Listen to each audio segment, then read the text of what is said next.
Bonsoir et bienvenue sur Europe 1. J'espère que la douceur de l'air va vous inciter à veiller avec nous, comme lors de ces soirées d'été que l'on prolonge entre amis ou entre familles, que l'on prolonge jusqu'à pas d'heure. Alors en tout cas, nous sommes là et en direct jusqu'à 1h. Vous pouvez appeler le 39 21 pour parler de tout ce qui fait votre quotidien, pour me poser toutes les questions qui vous préoccupent.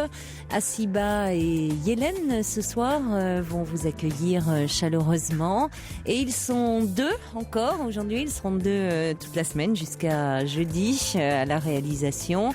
Il s'agit de Fifi, vous le connaissez, et d'Olivier, voilà, qui est en formation pour toute la semaine. Vous pouvez également nous envoyer vos courriels sur le site europe1.fr ou vos SMS au 7 39 21 en les commençant par le mot nuit pour nous faire part de toutes vos réflexions, de toutes vos suggestions ou de vos commentaires par rapport aux témoignages que vous entendez. 2 heures de direct, 2 heures de libre antenne, 2 heures de partage. C'est tout de suite. Jusqu'à 1h sur Europe 1, Caroline Dublanche. Bonsoir Rima. Bonsoir Caroline. Bonsoir. Bonsoir à tous les auditeurs. Donc voilà. Moi je vous appelle aujourd'hui pour parler d'un sujet un peu délicat me concernant. Oui. Donc voilà, moi je suis une personne handicapée. Oui. Donc je parle surtout du domaine de l'emploi, donc je suis à la recherche d'emploi. Donc je suis une masseuse si vous voulez, donc en bien-être. Qu'est-ce que c'est, masseuse en bien-être ? Donc tous les massages qu'ils proposent, les instituts de beauté, les spas, les thalassothérapie, oui. Voilà, dans ce domaine. Oui. Donc c'est pour ne pas mélanger avec les kinés. Oui, je comprends. Voilà. Donc je me suis rendu compte depuis 3 mois à peu près. Donc voilà, j'ai envoyé plein de CV, donc à peu près une 50aine, dans peu de temps. Donc j'ai pas eu de réponse, si vous voulez. Et j'ai eu peut-être une réponse ou deux, mais bon, c'est pas... Dès que le problème là, moi je vous contacte aujourd'hui pour souligner que quand on est handicapé, ça pose problème. Quel est votre handicap ? Moi je suis une personne non-voyante. D'accord. Donc malgré les compétences qu'on a, malgré le niveau culturel, malgré tout ça, mais ça reste toujours un tabou dès qu'on dit qu'on est handicapé ou on est en non-voyant, ça freine, quoi. Donc c'est pour vous raconter une petite anecdote qui m'est arrivée l'année dernière. Oui. Donc j'étais à la recherche d'un stage. Donc au début, quand j'envoyais mes CV et tout ça, je disais que je suis une personne non-voyante et tout ça. Et les portes, elles restaient toujours fermées. Donc une fois, j'ai décidé de ne pas le dire. Donc j'ai pu obtenir un rendez-vous pour passer un test. Donc j'arrive au lieu dans un spa très connu. Donc la personne, dès qu'elle m'a vue, elle m'a dit « Ah, désolée, je viens d'avoir 2 personnes, donc je les ai prises et désolée, donc on ne peut pas vous prendre. » Moi au début, je voulais pas vraiment le dire directement à la personne. Et quand je suis rentrée chez moi, je l'ai appelé. J'ai dit franchement, c'est pas parce que vous avez trouvé les personnes qu'il faut pour le stage, c'est parce que vous vous êtes rendu compte que je suis une personne non-voyante. Elle m'a dit non, mais c'est vrai, moi j'aurais aimé de le savoir avant de venir. Et c'est vrai, j'étais un peu, comment dire, c'est pas étonnée, mais je me rappelle pas du mot exact qu'elle a utilisé, mais elle s'attendait pas que je sois non-voyante, quoi. Oui, elle était stupéfaite, elle était interloquée. Oui, voilà, elle s'attendait pas, quoi. Elle était surprise. Oui, mais en même temps, vous êtes véritablement très très coincé parce que quand vous le dites, vous n'êtes pas reçu et si vous le dites pas, on vous reproche de ne pas l'avoir dit. Alors, quelle est l'attitude que vous devez adopter? Moi, j'ai essayé les deux. Mais oui. Je dis, c'est pour voir qu'est-ce que ça donne. Donc, du coup, moi maintenant, c'est vrai, je suis, comment on dit, je suis coincée, je suis bloquée, je sais pas quoi faire. Moi, c'est pour ça que je dis, bon, moi, je veux bien appeler Europe 1 pour parler de ce sujet. Oui.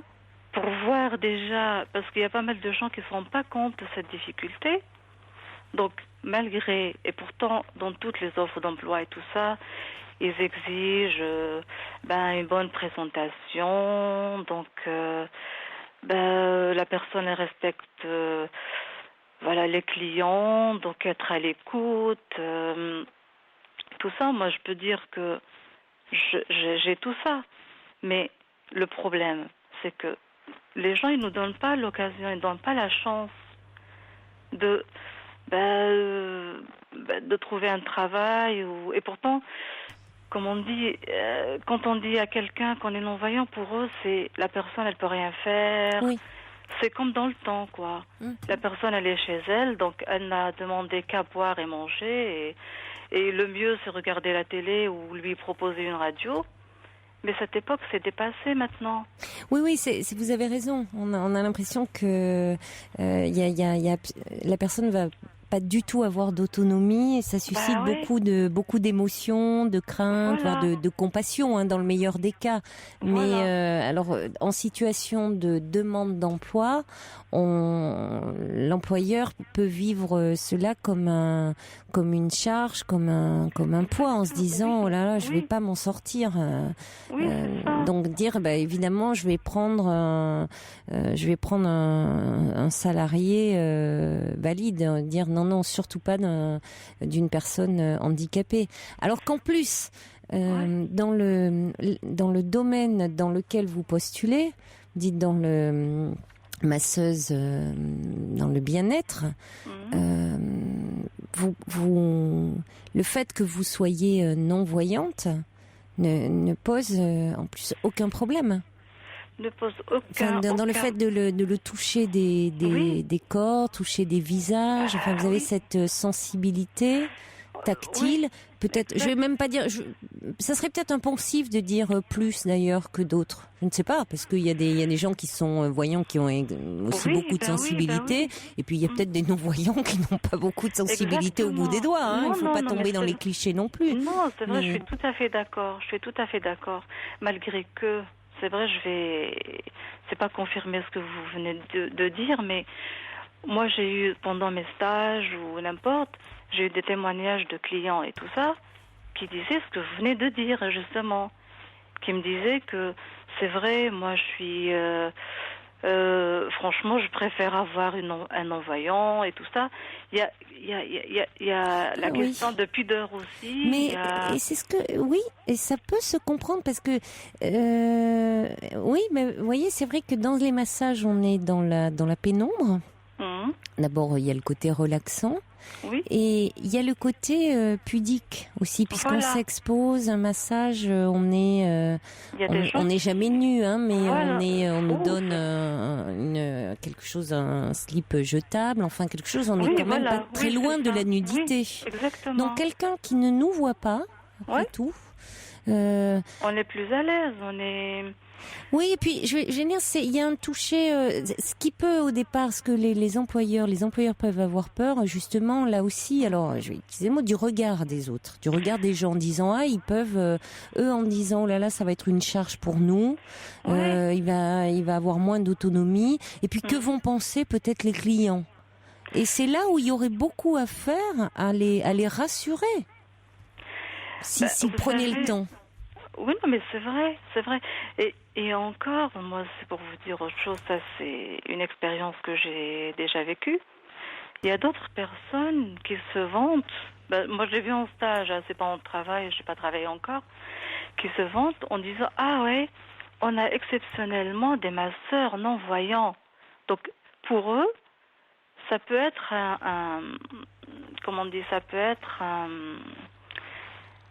un plus, si vous voulez. Ah oui, mais comment ça, ils se vendent? Ça paraît curieux en même temps. Moi, je l'ai vu comme quoi, regardez, nous, on peut avoir Oui, de dire, voyez, on est une entreprise très très ouverte, on Oui, est voilà. très ouverte à la différence. Oui, voilà. Donc, ils utilisent ça d'une autre manière pour dire, regardez, nous, on peut les prendre. Mais bon. Oui, il faut pas non plus. Oui, je comprends. Oui. Donc, dans tous les cas, nous, on reste coincés. Le but, il faudrait que vous soyez presque que vous arriviez à être invisible, quoi. Enfin, invisible au bon sens du terme, c'est-à-dire que vous faites votre métier. Voilà. Vous faites votre métier et il faut me juger selon mes compétences. Exactement. Moi, c'est ce que j'ai demandé chaque fois quand je postule ou n'importe. Je dis, testez-moi. Je suis là, c'est vrai, je suis non-voyante. Pour vous, peut-être je suis pas autonome, peut-être j'ai pas les mêmes compétences. Testez-moi, je suis là. Je suis là. Je peux me déplacer, je suis autonome. Donnez-moi ma chance. Parce que là, dès qu'on voit un CV sur un CV non-voyant, ah non, celui-là, non, c'est pas bon. Quand est-ce que nous, on va travailler? Je suis d'accord avec vous. Donc,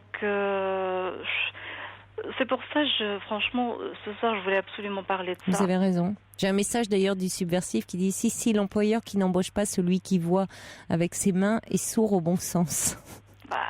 C'est ça, dans un handicap pour handicap. Handicap, c'est un tabou.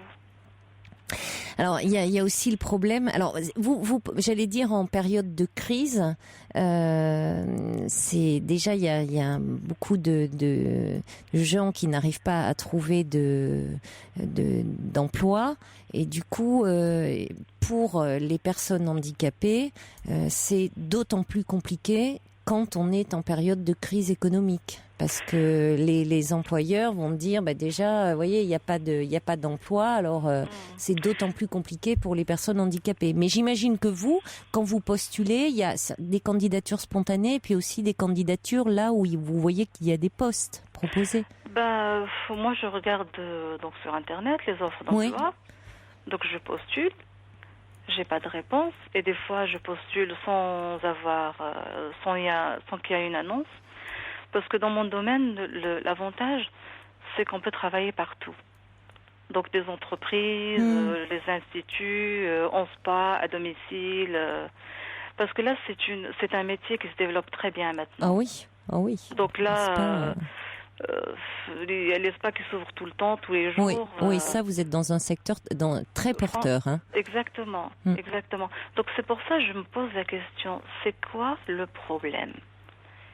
Comment je peux faire pour trouver un travail? Parce que là, je vous dis, depuis 3 mois, donc j'envoie des CV, je fais tout. J'appelle, j'envoie, je me déplace partout.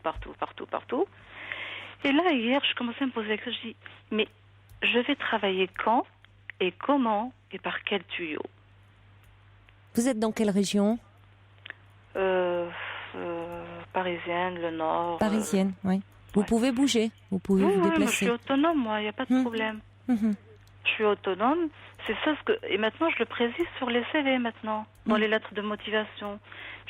Certes, je suis non-voyante, c'est vrai, mais je suis autonome à l'extérieur, à l'intérieur de l'établissement. Et vous avez fait déjà donc des stages, ça s'est bien passé. Dans votre lettre de motivation, vous précisez du coup que peut-être y compris dans les stages, certains même de le retour que vous avez de certains clients disaient qu'ils étaient même moi j'ai le livre de très bons retours. Oui, c'est ça, en disant que au fond ils avaient apprécié même cette intimité, peut-être de ne pas par pudeur, le fait de ne pas être vu, enfin que ça avait été pour certains un atout. Oui, c'est ce que disent les gens.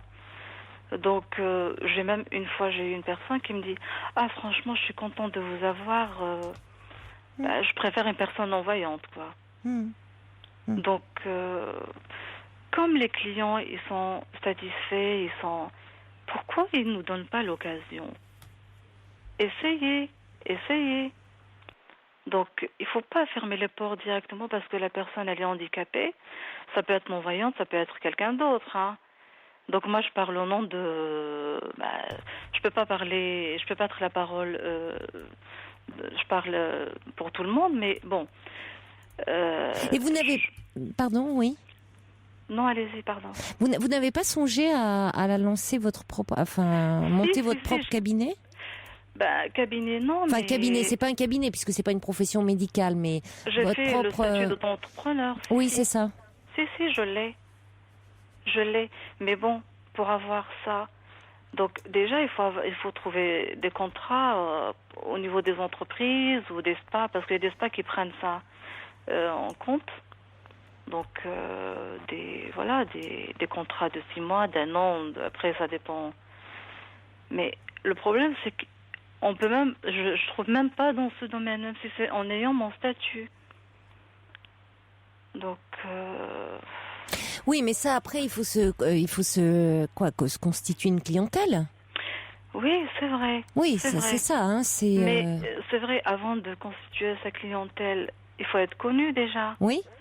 C'est pour ça, moi, au début, je me suis dit, c'est bien de travailler dans des spas ou des instituts. Oui, bien sûr, parce qu'après, si vous partez, je suis d'accord avec vous. Parfois, vous partez du spa, il y a certains clients qui vous apprécient beaucoup et qui vous suivent si vous partez. Bien sûr, ça se fait souvent comme ça. Je suis bien d'accord. Mais enfin, si vraiment vous avez des difficultés, ça peut être quand même une solution à creuser. Cela dit, le message est lancé. Il y a peut-être à Paris, région parisienne, dans le Nord ou ailleurs, quelqu'un qui directrice de spa qui vous a entendu, Rima, et que votre candidature peut intéresser, qui nous appelle 39 21 et on se fera un plaisir de transmettre. Vraiment. Je veux rajouter un petit truc, bien Caroline, sûr. avant de finir avec vous. Par exemple, c'est vrai dans toutes les offres d'emploi, donc ils exigent l'expérience. Quand on est débutant, on peut acquérir cette expérience comment ? Donc il faut commencer quelque part. Oui. Donc on revient toujours au point de départ. Il y a l'expérience, il y a l'handicap. Donc il y a double handicap, si vous voulez. Donc c'est vrai, c'est un peu délicat. C'est un peu délicat, quoi. C'est un peu délicat. On va accueillir Bernadette qui est avec nous au 39 21. Bonsoir Bernadette. Bonsoir Caroline. Bonsoir. Écoutez, je vous écoute tous les soirs et c'est la première fois que je décroche mon téléphone. Je n'ai pas retenu le nom de notre amie qui... Rima, comme une rime, Rima. mais avec Bonsoir, un A à Rima. la fin. Alors moi, je suis une ancienne malvoyante parce que j'ai eu la chance d'avoir contracté une maladie qui était soignable et je suis greffée des 2 cornets. Mais j'ai quand même vécu le handicap visuel et donc j'ai développé bien sûr une extrême grande sensibilité des doigts. Et quand cette maladie m'est survenue, comme quand j'étais jeune fille, je voulais être médecin, j'ai pensé faire l'école de kiné. Il y a des écoles spécialisées en kinésithérapie parce que justement, ce n'était pas, contrairement à ce que vous craignez, Caroline, impensif, que de dire que les aveugles ou les très grands malvoyants développent un toucher extraordinaire. Et que c'est le métier de Rima, comme le métier de kinésithérapeute, sont vraiment des métiers faits pour les personnes en situation de handicap visuel. Et donc ça, il faut vraiment que ça se sache. Et par ailleurs, moi, dans tout mon parcours de vie, j'ai toujours eu besoin très régulièrement de soins, justement, comme ça, de relaxation et de kinésithérapie.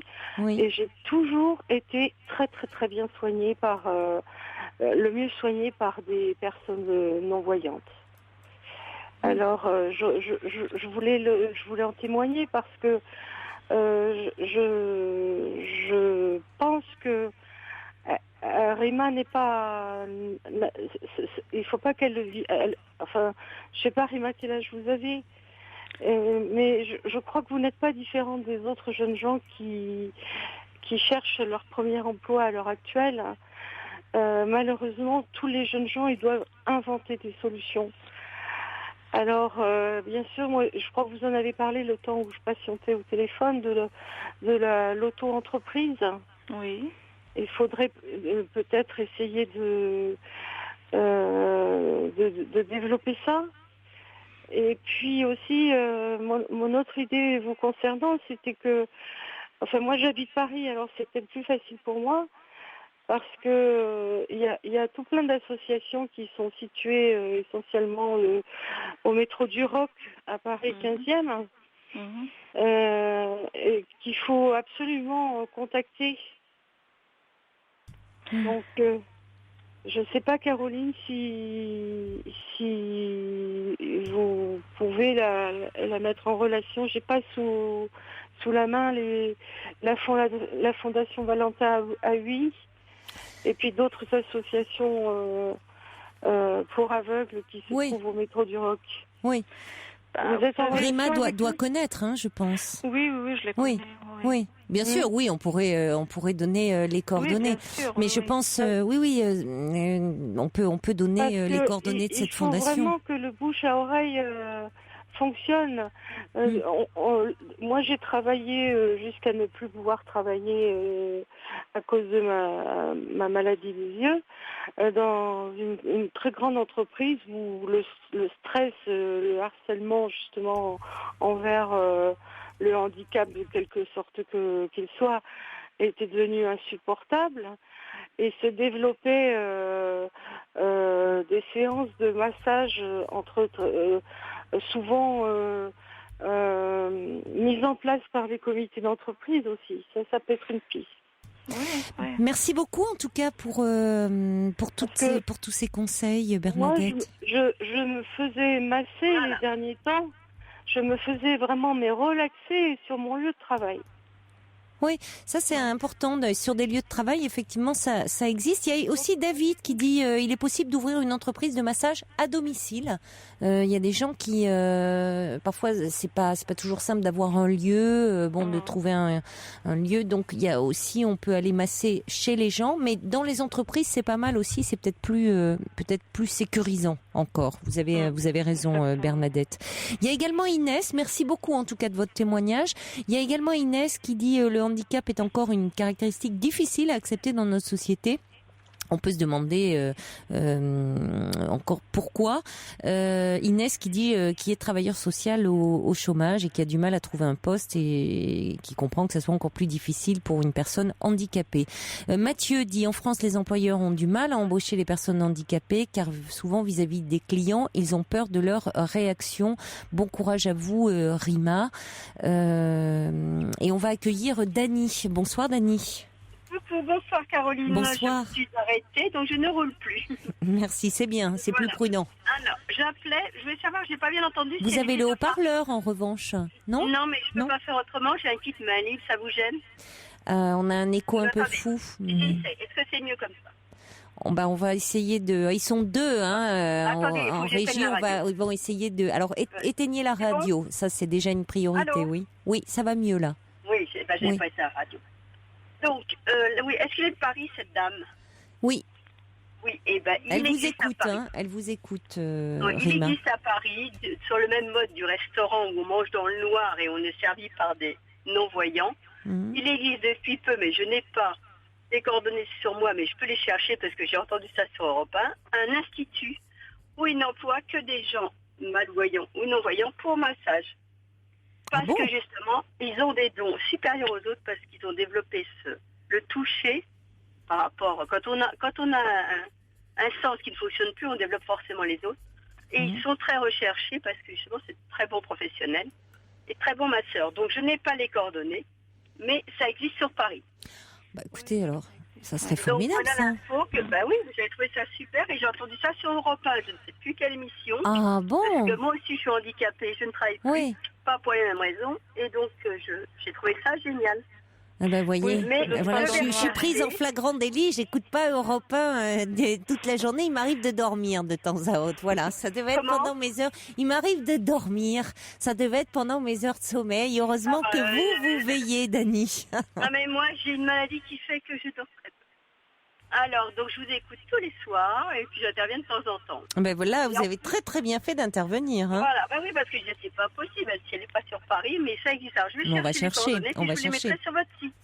Ah bah écoutez, avec plaisir, oui, non, ça c'est très, oui, c'est important, vous nous rappelez, oui, on va essayer de voir sur quelle émission. Et vous pourrez communiquer à la personne, non mais je vais le rechercher, je vais le retrouver. Oui, il faut qu'on sache, sur quelle émission ça a pu être évoqué, ça. Oui, mais moi je vais peux intervenir. Je vais vous le communiquer sur votre site. Écoutez, avec grand plaisir, on va garder vos coordonnées, Dani. Merci infiniment. Parce que sur notre site, vous savez, notre site parfois ça cafouille un peu, donc on préfère, on va nous garder vos coordonnées et mettre tout ça de côté. Merci beaucoup. Rima, vous vouliez ajouter quelque chose ? Oui, je voulais intervenir à ce qu'elle vient de dire, Dani. C'est vrai, moi je vais pas dire que j'ai exploré toutes les pistes, mais j'ai contacté ce spa. Donc il s'appelle le spa dans le noir. Hein. Donc, mais un massage dans l'obscurité. Oui, le spa dans le noir. C'est rue Montmartre, hein, dans le 2e. Exactement. C'est ça. Oui. Mais ce qui coince là-dedans, c'est qu'eux, ils exigent un diplôme d'État, ce qui est normal pour eux. Oui. Donc, et moi, j'ai pas un diplôme d'État, j'ai pas le CAP, je veux dire. Donc j'ai des certificats comme quoi j'ai fait des massages et tout ça, mais ça marche pas. Donc, malheureusement, cette piste-là, ça marche pas. Ah oui, vous n'avez pas le diplôme d'État. Non, j'ai pas le CAP. Eux, ils exigent un CAP en esthétique. Ah, ils veulent, d'accord, le CAP en esthétique. Et vous avez fait des massages ? Moi, je fais des massages, une formation pendant 1 an, donc j'ai appris cette technique de massage. Mais j'ai un certificat donc qui va être reconnu dans 2 ou 3 ans comme diplôme d'État, mais pour l'instant, il s'appelle un certificat. Donc, mais les spas, il n'y a pas de problème, ils prennent ça en compte, il n'y a pas de souci dans les spas, les instituts de beauté, ça pose pas de problème. Donc, en fait, vous pouvez faire uniquement des massages, mais vous ne pouvez pas faire de soins esthétiques. Non. Que des massages. Voilà, hein, c'est bien ce que je dis, que des massages. Exactement. Dans ce centre là, enfin c'est pas un centre, dans ce oui. non dans le rue Montmartre là, ils veulent des esthéticiennes aussi. Oui, un CAP en esthétique. Ils veulent un CAP en esthétique parce qu'ils parlent de massage dans l'obscurité, mais tant qu'à faire, il faut qu'elles fassent des massages et qu'elles fassent des soins esthétiques. J'imagine que oui, parce que j'ai pas. D'après la réponse qu'ils vous ont fait.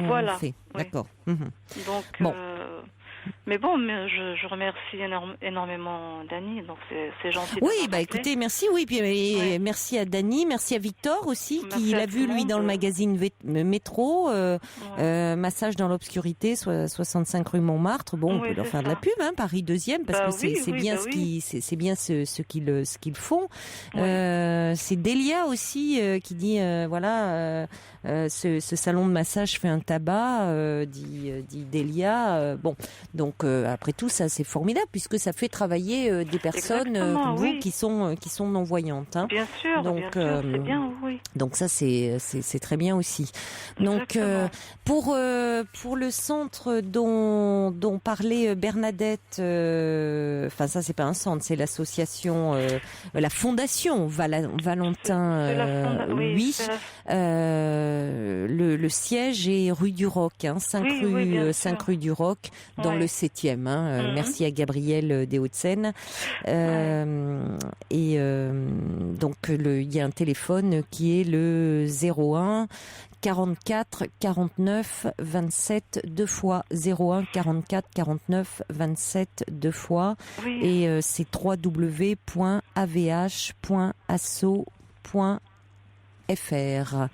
Voilà.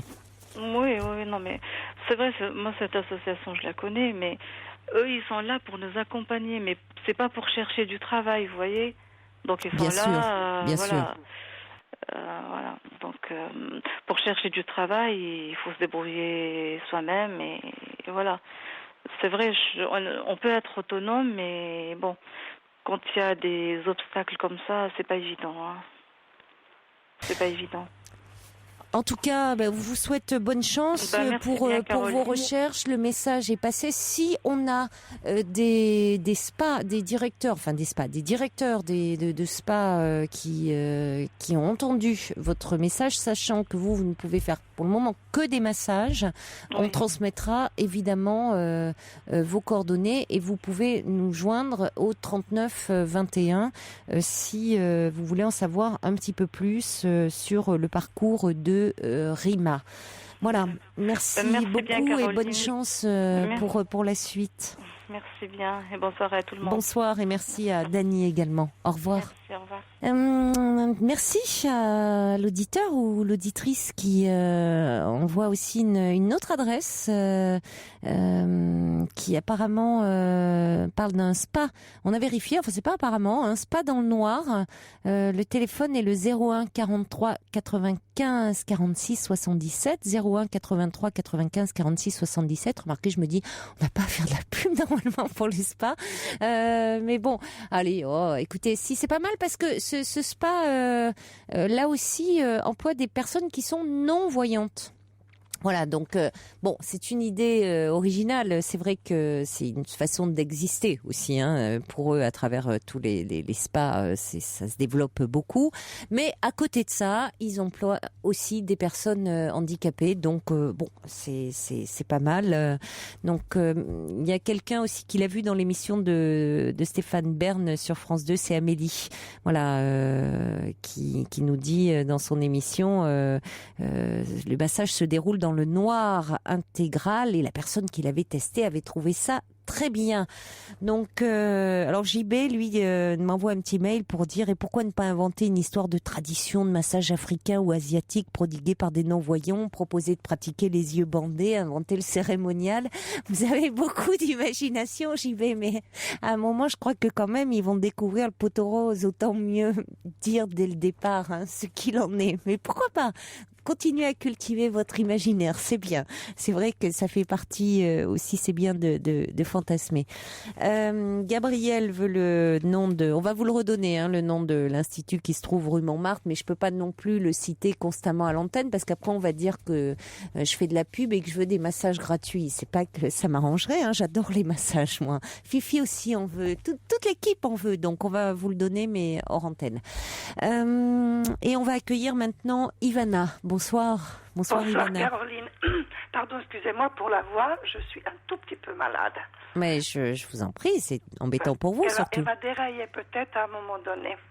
Voilà, Caroline, je vous ai appelé il y a 3 mois. Vous ne devez pas vous souvenir de moi, bien sûr que non, vu le monde que vous recevez. Mais je me souviens de votre prénom en tout cas. Oui, voilà. Vous avez un prénom qui n'est pas banal. Pas commun, oui. Donc je vais me souvenir de l'histoire. Je vous ai parlé, moi, à ce moment-là, de mon problème relationnel avec mes 2 filles. Donc, vous m'avez rassuré un tout petit peu. Sans plus, je tiens à dire que rien n'a changé. 3 mois après, je suis partie 2 mois en vacances. 3 mois après, rien. Pas un mot. Par contre, ce qui me fait vous appeler, malgré que vous m'avez dit que vous n'étiez pas médecin et que, et ça je le sais, mais vous avez tellement du bon sens que je pense que ça va me soulager un tout petit peu. J'ai un petit garçon de 8 ans et demi, un petit-fils, qui était toujours un enfant très, très gai, très intelligent, très en avance. On pensait qu'il était hyperactif, dur, difficile à manier, refusant l'autorité, etc. Doux en même temps, très câlin. Voilà, tout ça dans un seul enfant. Et je viens de savoir par ma sœur, qui est la tante de mes filles, bien sûr, que il a été, parce qu'il est suivi par un psy depuis l'âge de 5 ans, qui va déceler un état névrotique sans plus. Il travaillait avec lui, mon petit-fils aimait bien aller le voir, et là il y a un diagnostic qui est tombé qui me glace le sang, c'est autiste Asperger. Oui. Et alors je suis dans un déni complet. J'ai eu mes petits-enfants en décembre la dernière fois, 10 jours. Je n'ai, à part ce garçon qui c'est vrai, qui vous regarde pas lorsque vous lui parlez, qu'il faut lui dire tu me regardes droit dans les yeux, qui ne répond pas quand on l'appelle dès la première fois, mais qui est plein de vie, qui s'intéresse à tout, je ne sais pas, et je me pose la question comment il va évoluer. Alors ses résultats scolaires ne sont pas mauvais. Oui. Au contraire, sauf que les maîtresses, il est en CM2, les maîtresses se plaignent qu'il perturbe. Oui. Il n'est pas intéressé. Il se lève, il a l'air de pas écouter pendant qu'il a entendu ce qu'on a dit. Il se lève, il se promène, il voit pas où est le problème. Non. Il voit pas où est le problème. Mais non. Non. Non, il ne le voit pas, non. Non, il voit pas. Et puis... Non, parce que, si vous voulez, c'est une forme d'autisme particulière. Il y a différents degrés dans l'autisme. Hein. Oui. Donc, là, il est intelligent. Oui, il est très intelligent. Oui. Son intelligence n'est pas en cause. Hein. Non, absolument pas. Donc, ils ont des capacités intellectuelles très importantes, ces enfants. Mais il n'empêche que l'autisme est un trouble très grave de la relation. Oui. Très profond de la relation. Ah, de la relation. Voilà. Donc, vous le dites à travers ce que vous percevez. Et donc, ça veut dire que vous n'êtes pas dans le déni. Le déni, c'est ne pas vouloir, c'est ne pas vouloir, ne pas voir la réalité. Or, vous me dites que vous voyez qu'il ne vous regarde pas. Depuis très longtemps, j'ai remarqué. Donc vous voyez. Oui, voilà, je l'ai vu. Vous avez du mal à intégrer, c'est-à-dire que là, on pose un diagnostic. C'est différent. Oui, mais c'est différent. À plus tard, où ça va le mener, parce que c'est un petit garçon qui n'a pas d'amis. Mais oui, mais c'est ça ça se comprend. Il va vers les oui. Il va vers les gens, sauf que il a un comportement un tout petit peu bizarre, peut-être, parce qu'il compatit pas. Comment vous expliquez ça? Comme vous le dites. Il peut faire mal, sans vraiment le vouloir, et ne pas comprendre qu'il a fait mal. Donc les enfants le fuient. Il a la chance d'être beau. Il est beau. Donc il est un peu accepté parce qu'il est grand, il est bien. Oui, ça joue. Mais il comprend pas qu'il n'a pas d'amis. Pour lui, il a des amis. Pour lui, il a des amis. Alors il est content partout où il est. C'est super tout ce qu'il fait. Là, je l'ai eu au téléphone cet été. Il est à Venise. Il m'a parlé des gondoles. Tout en me disant que c'est très cher. Il a la conversation normale. C'est là que j'arrive pas. Voilà, j'arrive pas à intégrer. Vous avez trouvé le mot. J'arrive pas à intégrer parce que je pense à tout ce qu'il est et je me dis c'est pas possible que jamais il sera complètement normal. Bon, mettons ça. Jamais pendant que j'ai vu à la télévision certains cas d'autistes Asperger qui ont des obsessions, qui se fixent juste sur une matière, qui développent, qui ont un problème d'élocution, il n'a pas tout ça. Il a ce trouble qui est caractéristique de l'autisme, ce trouble profond de la relation qui fait que comme vous dites, il ne perçoit pas les émotions chez les autres. Non. Donc il peut faire mal sans se rendre compte qu'il fait mal. C'est-à-dire, il perçoit pas la tristesse, la joie, la douleur. Donc évidemment les autres. Et oui, donc les autres vont s'écarter de lui. Comment créer du lien? Voilà. C'est-à-dire qu'au départ, ils vont venir, parce qu'en plus, comme vous dites, il est plutôt agréable. Rien ne le distingue, apparemment, des autres. Rien. Donc, ils vont venir de lui, vers lui, et puis en même temps, ils vont sentir qu'il est différent. Bien sûr. Et les enfants, eux, vont dire, il a toute l'apparence de quelqu'un comme nous, et en même temps, il ne l'est pas. Et il ne manifeste pas, vous l'avez dit, de compassion s'il fait du mal. Donc ils vont s'en écarter, ils vont se protéger. Alors ma fille a décidé cette année d'expliquer aux enfants de sa classe. Oui. De le dire. C'est bien, oui. De le dire, tout simplement, qu'on ne le prenne pas en grippe. Il n'est pas méchant. Non, ça n'a rien à voir. Pas volontairement, tout au moins. Non. Mais ah non, il ne sait pas. Ça n'a rien à voir. Ce n'est pas volontaire de sa part. Il a été perçu, c'est comme ça qu'il a été perçu. Même bien sûr, et voilà, si les enseignants, tant que le diagnostic n'est pas porté, peuvent penser que c'est un enfant qui a des troubles du comportement, qui est caractériel, qui est mal élevé.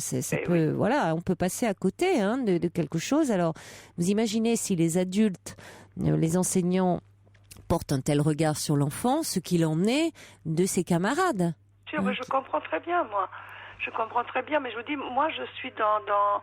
Bon, déjà, je communique pas avec sa maman, donc je sais moins. Et puis, moi, je l'ai eu en décembre, comme je vous avais déjà dit, et je vous le répète encore une fois, il n'était pas diagnostiqué. Il est diagnostiqué depuis le mois de juin, fin juin, début juillet.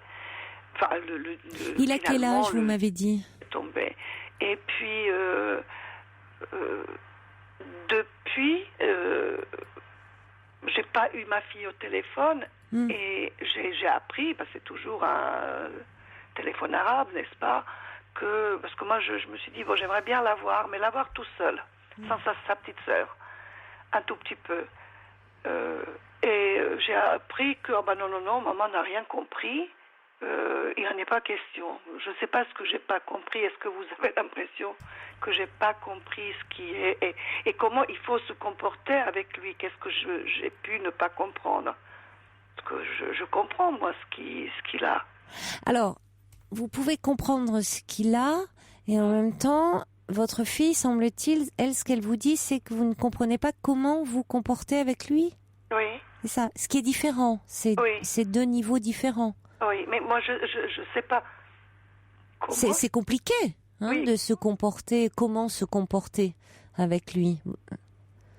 Quoi dire, Oui, quoi vous pouvez dire d'ailleurs, vous pouvez dire à votre fille que vous ne savez pas très bien et lui demander finalement, est-ce qu'elle sait comment, est-ce que au vu maintenant que le diagnostic est posé, est-ce qu'il y a des choses justement à éviter,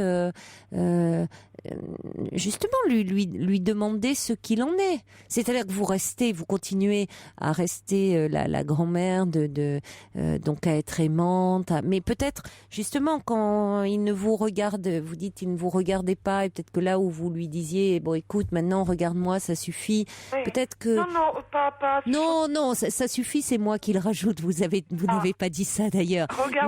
Regarde-moi quand tu parles. Bon, ce qu'on dit à un enfant d'ailleurs, un enfant qui n'a pas ce problème, parce que c'est important là, c'est de la bonne éducation, de dire quand on s'adresse à quelqu'un, on le regarde dans les yeux.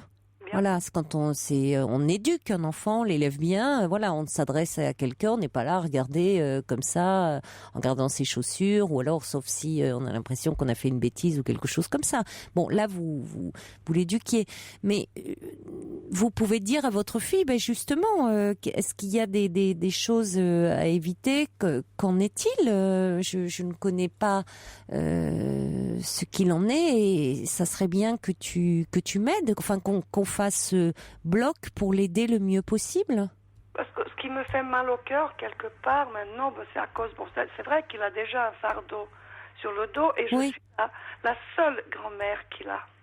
Il n'en a pas d'autre, il n'a pas de grand-père. Je suis remariée, donc c'est pas son grand-père. De l'autre côté, ils sont pas vivants. Je suis la seule. Et pour ça, il va. Bon, moi, je suis privée. Bon, ça, c'est C'est mon problème. Mais lui aussi. Lui aussi, il est privé de cet amour de grands-parents, de grand-mère, de changement de la maison. Je ne sais pas, vous aviez des grands-parents et quand vous allez chez eux, je suppose, ça changeait un peu de la maison. C'était pas la même chose. Alors moi, mais c'est pas qu'il est privé, c'est que c'est le monde de l'autisme est très particulier. Mais non, je veux dire, il est privé, c'est ma fille qui le prive.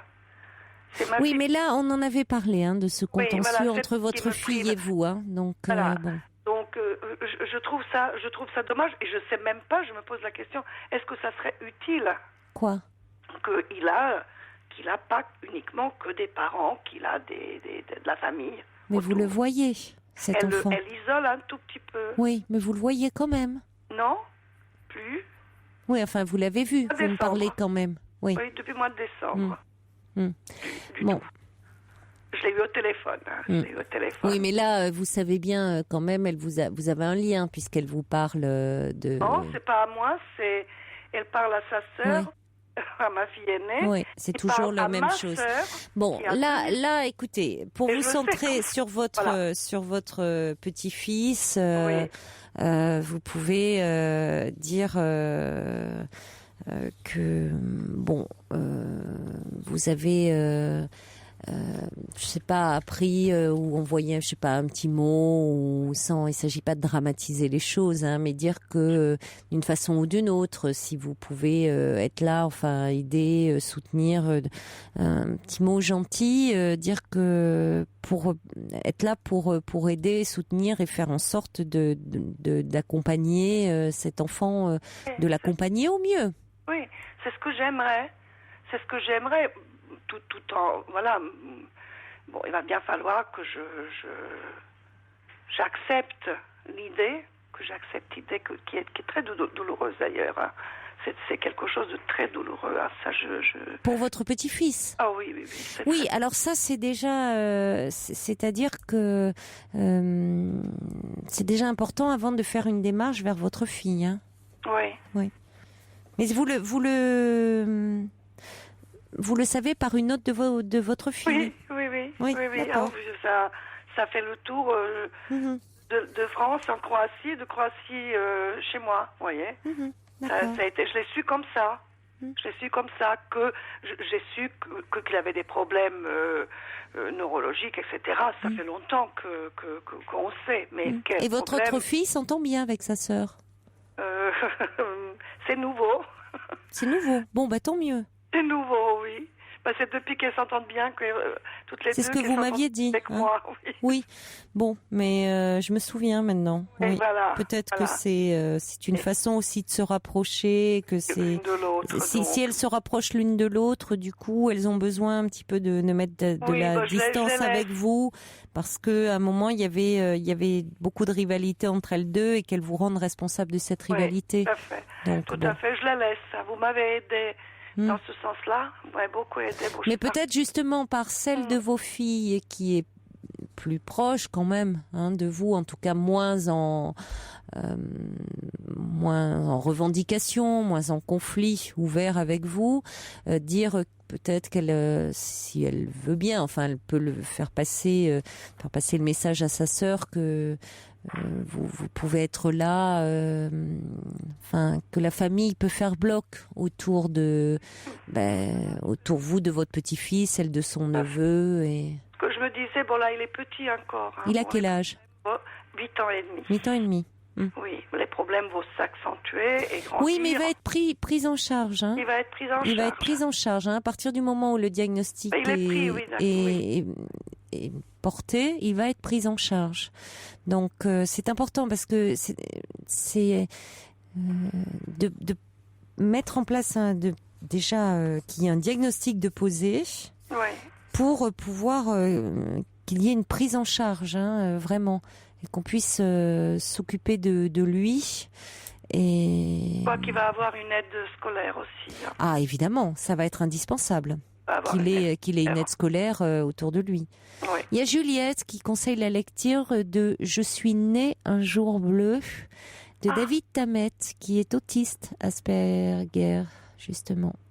David Tamet, T-A-2-M-E-T. Je suis né un jour bleu.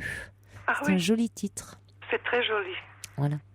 Ah bah, on va peut-être un peu vous aider. Merci à Juliette. C'est pour ça que je vous ai appelé aussi, parce que je me suis dit, vous m'avez aidé la première fois à passer un cap, parce que là je suis en train de le passer, ce cap de mes filles qui s'éloignent. Bon, ça y est, j'attends, je suis patiente, on verra bien. Et puis je me suis dit, faut que j'appelle.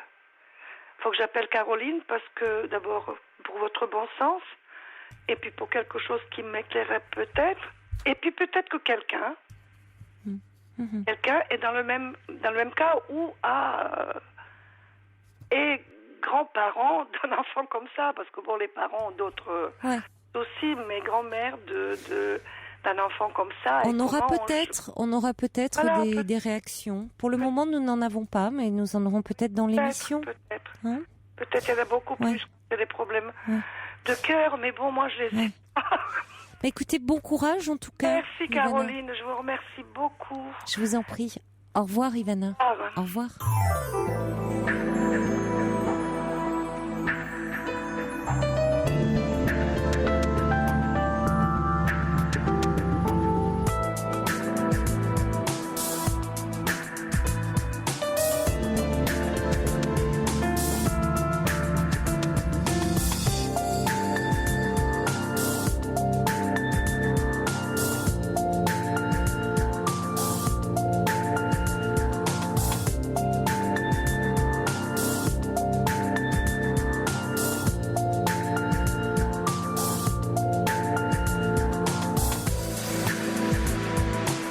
La nuit continue sur Europe 1 avec vos témoignages au 39 21 et toutes vos réactions par SMS au 7 39 21 en commençant vos messages par le mot nuit ou vos courriels sur le site europe1.fr.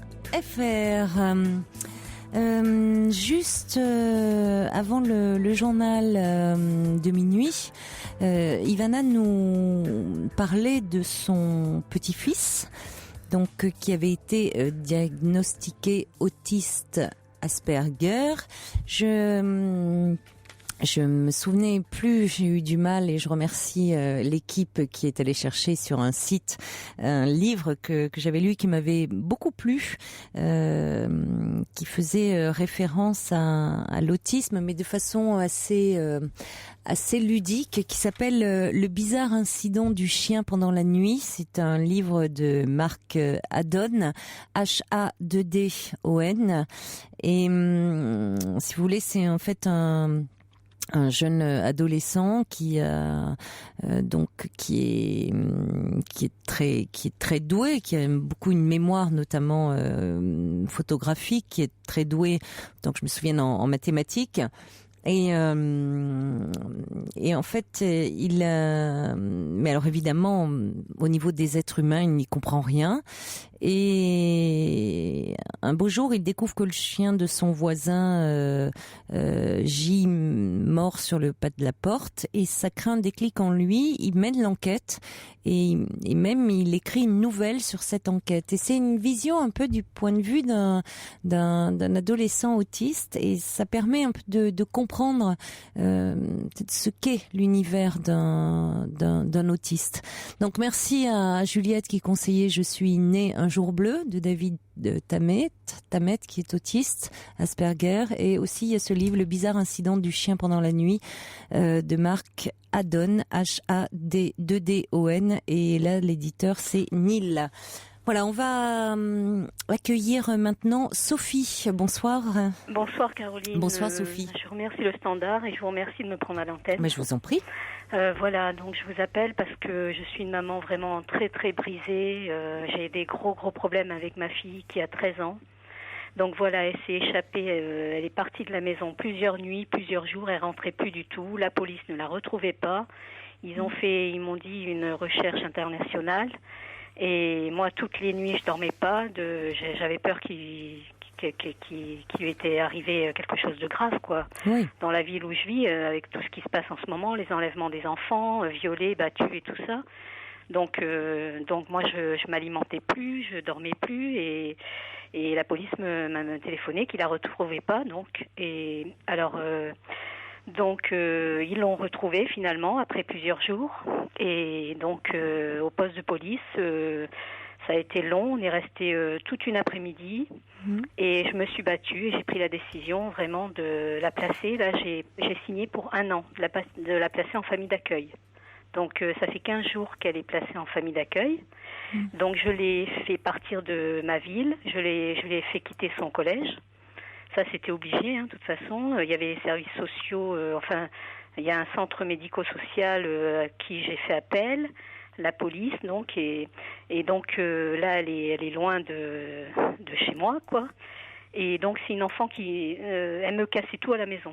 Elle faisait des grosses crises, elle cassait tout dans sa chambre, dans la cuisine, elle prenait les chaises, elle est balancée contre le mur, elle était en crise, et moi, j'ai pas cherché à comprendre, j'avais appelé la police, vu qu'elle cassait tout. Et donc les 3 policiers sont venus à la maison, ils ont essayé de la calmer. Moi, je savais plus quoi faire, je pleurais, j'en pouvais plus, quoi, parce que ça dure depuis un moment, ça. Et ce qu'elle fait, et donc c'est de pire en pire, quoi. Et donc là, j'ai signé pour 1 an, je suis prête à signer plusieurs années, 2 ans, 3 ans. Attendez, vous n'en êtes pas voilà. là. Hein, oui, ça se fait pas comme ça, ils m'ont dit. Il peut se passer beaucoup de choses en un an. Oui, exactement. Et donc, vous l'élevez seule ? Oui, je suis seule. Et là, elle est placée avec 2 jeunes filles, une de 18 ans qui a perdu ses parents, qui sont décédés, et une de 16 ans. Elle est placée avec ces 2 jeunes filles, là, en famille d'accueil. Donc, elle est scolarisée. Elle va dans un nouveau collège. Elle fait un sport, du football. Elle adore le football et elle a jamais fait de sport avant. Elle voulait pas. Et c'est une enfant qui refuse l'autorité. Elle a toute mon autorité a refusé. Elle était contre moi. Et donc elle a dit à la police que si elle revenait vivre à la maison, elle me tuerait et qu'elle me battrait et qu'elle arriverait à me tuer, moi, sa mère. Donc elle a écrit des lettres, plusieurs lettres que j'ai retrouvées dans sa chambre. Comme quoi elle dit sur ses lettres son départ, qu'elle part, qu'elle s'enfuit. Elle écrit à une amie, elle m'insulte dans ses lettres. Ça a démarré quand, tout ça ? Eh bien, il y a 15 jours. Non, mais c'est pas venu d'un coup. Non, c'est pas venu d'un coup, c'est venu progressivement de pire en pire, quoi. C'est venu tout doucement, ça fait depuis la 6e, voilà. Tout a basculé. Alors, elle a de très, très mauvaises fréquentations. Elle est sortie avec 3 garçons et un qui est très dangereux. Parmi les 3, qui est connu des services de police, c'est très, très dangereux. Et donc, ça, elle est revoyée, là, avant de partir, quoi. Elle baignait dans ces très, très mauvaises fréquentations. Et voilà. Donc là, on vous a proposé un placement. C'est vous qui l'avez. Ouais. Oui, c'est moi qui. Ils voulaient pas. Ils m'ont dit. Qui ne voulait pas ? Le centre médico-social. Ils m'ont dit, elle fait une grosse crise d'adolescence. Et moi, j'ai dit non. Ma fille me casse tout. Je suis pas d'accord. Elle découche la nuit de la maison. Elle rentre pas et elle me casse tout à la maison. J'ai dit moi, je peux plus la garder. Elle veut me tuer. Elle dit qu'elle veut me tuer. Elle veut me frapper. J'ai dit, moi, je peux plus la garder, c'est pas possible à la maison. Et là, ils ont pris une décision quand elle a dit qu'elle voulait me tuer. Voilà. Il y a quelque chose qu'elle veut tuer. Elle veut tuer. Ça ne veut pas dire qu'elle le ferait, évidemment, mais il y a quelque chose à tuer symboliquement, certainement. Il ne faut pas forcément le prendre au premier degré. Dans ce passage à l'adolescence, dans cette grosse crise d'adolescence dont on vous parle, qui est effectivement majeure et très problématique, là, et qui n'est pas déterminante. Quand vous dites, qui n'est pas, c'est pas le mot déterminant. Quand vous dites que vous êtes prête à signer là pour encore un an supplémentaire, 2 ans, 3 ans. Il peut se régler beaucoup de choses, vous savez, au cours de cette année. Rien n'est figé dans l'avenir. Les adolescents là vivent une période de mutation qui est très très compliquée. Il y a de l'enfance en eux qui doit mourir pour parvenir à une autre étape. Donc alors après, dans ce face à face avec vous, il n'y a pas de tiers aussi, séparateur. C'est compliqué. Oui. C'est-à-dire que vous êtes dans une fusion qui est compliquée. Oui, vous êtes seul aussi face à elle. Oui, voilà. Il n'y a pas de tiers qui pourrait être son père. Il n'y a pas de figure. Son père ou un compagnon. Il n'a jamais été présent, son père. Jamais, elle le connaît pas. Elle le connaît pas. Elle a jamais connu son père. Je me suis séparée à la naissance. Elle est née. Son père est alcoolique. Et donc, il a été dangereux avec moi. Voilà, et elle était bébé, il a été dangereux avec elle aussi.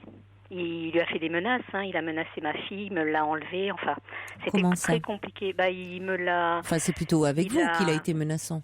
Non, avec elle aussi, c'est-à-dire, il criait... Donc elle le connaît, son père? Non, elle était bébé, elle était peu de temps après la naissance. Donc il criait sur son berceau, son père, il hurlait, il se penchait sur elle et il hurlait sur elle.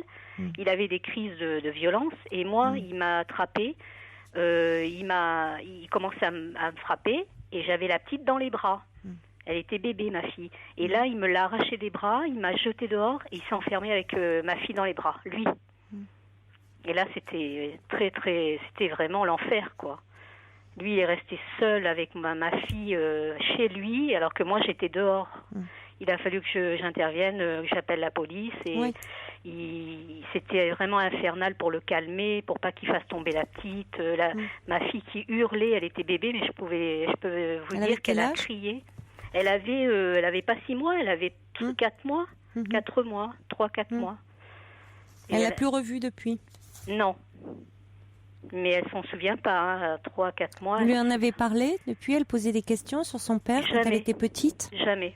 Elle ne posait pas de questions? Non, c'est une enfant qui parle pas. Déjà, à moi, elle me parle pas. C'est très étonnant, quand elle était petite. Non. C'est problématique, ça. C'est une enfant qui parle pas, justement. Elle a ce problème de ne pas parler. Oui. Maintenant, oui, ça, je peux comprendre qu'elle ne parle pas. Avant, si. Oui, mais ça pose question, qu'elle n'ait pas parlé avant. Non. Comme si elle sentait qu'elle ne pouvait pas parler. Et c'est quand elle a un peu grandi que je lui ai dit, tu as un papa, il habite dans telle ville. À quel âge? Elle avait... j'ai trouvé qu'il fallait qu'elle grandisse un peu pour comprendre. Quoi. C'est-à-dire, elle avait 8 ans par là, 7-8 ans. Et là, je lui ai dit, ton papa, il est dans une autre ville, et voilà. Voilà. Et alors? Et oui, elle m'a écoutée, mais elle parle pas du tout.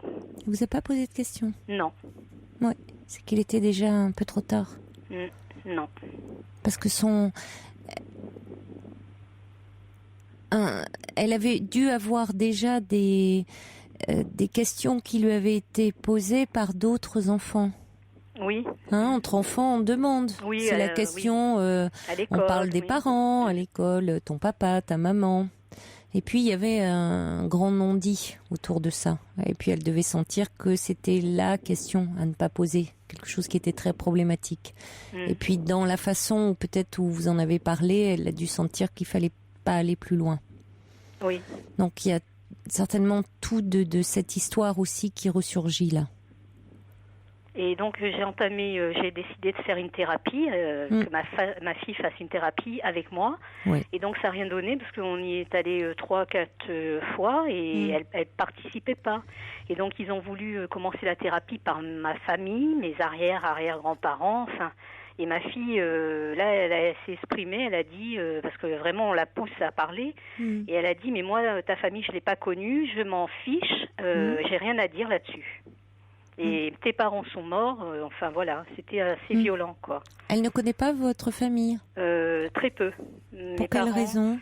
Mes parents sont tombés malades, et puis ils étaient dans une autre ville, il n'y avait pas d'entente dans la famille, quoi. Moi, avec moi, mes parents, mes frères et sœurs, donc elle les a peu connus. Je l'emmenais pas chez mes parents. Pour quelle raison? Des problèmes familiales, donc moi, avec des problèmes avec mes parents, mes sœurs et frères. Voilà. Donc vous étiez assez isolées toutes les deux? Oui, très isolées, oui. Ma mère a jamais rien voulu savoir de ma fille, mon père non plus. Non, il a rejeté plutôt. C'est une enfant qui n'existait pas pour eux. Leur petite fille, elle n'existait pas. Alors que les autres existaient. Voilà, ils comptaient, quoi. Oui, c'est douloureux. Oui, très. Ça devait être douloureux pour vous. Oui, très. Parce que ça vous faisait revivre certainement à travers votre fille des choses personnelles. Exactement, oui. Oui. Et puis douloureux, plus d'ailleurs douloureux pour vous au départ que pour votre fille, parce que votre petite fille, elle, après tout, elle les connaissait pas. Non. Mais du coup, vous étiez isolée. Vous étiez isolée. Voilà, vous n'aviez pas de soutien de votre famille. Vous étiez l'homme avec qui vous l'aviez conçu n'était pas présent. Et puis il y a eu un très grand climat de violence. Et puis pour votre fille, votre jeune fille, qui est dans un moment de sa vie où elle rentre dans l'adolescence, où l'adolescence c'est devenir soi-même. Oui. C'est une deuxième naissance, l'adolescence. C'est le moment où on brasse à nouveau toutes les cartes de l'enfance. Donc, il arrive que ça soit douloureux. Oui, puis il y a eu beaucoup de choses. Donc, il y a eu, elle sait que ma famille m'a fait beaucoup de mal. Voilà. Elle les rejette aussi, elle les veut pas. Oui. Et puis voilà. Donc vous voyez, finalement, là, elle est en fusion, en identification à vous. Elle les rejette parce qu'ils vous ont fait du mal. Voilà. Et en même temps, pour elle, c'est douloureux parce que quelle est sa place? Elle n'a pas été reconnue par son père, pas reconnue par votre famille et pas reconnue non plus, si je comprends bien, par la famille du côté paternel. Voilà, pareil. Donc, à part par votre regard, par vous, elle ne peut pas exister. Donc, et en même temps, il faut qu'elle advienne un peu par elle-même. C'est compliqué. Oui, très compliqué. Et donc, il y a eu des choses à la thérapie. J'ai parlé de mon passé, parce que ça en est venu à parler de mon passé, des frères de mes parents, sœurs et frères. Bon, ma fille ne participait pas, ça l'intéressait pas. Il y avait que moi qui parlais, puis j'ai dévoilé des choses de quand j'étais jeune et que j'avais jamais dit à ma fille. C'est-à-dire mon avortement quand j'avais 25 ans, c'est-à-dire mes fréquentations. Et là, je me suis demandé, est-ce que ça lui a pas fait du mal, justement, cette thérapie-là, plus que du bien? C'était beaucoup, peut-être, pour elle. Bien, je ne sais pas si... je ne sais pas.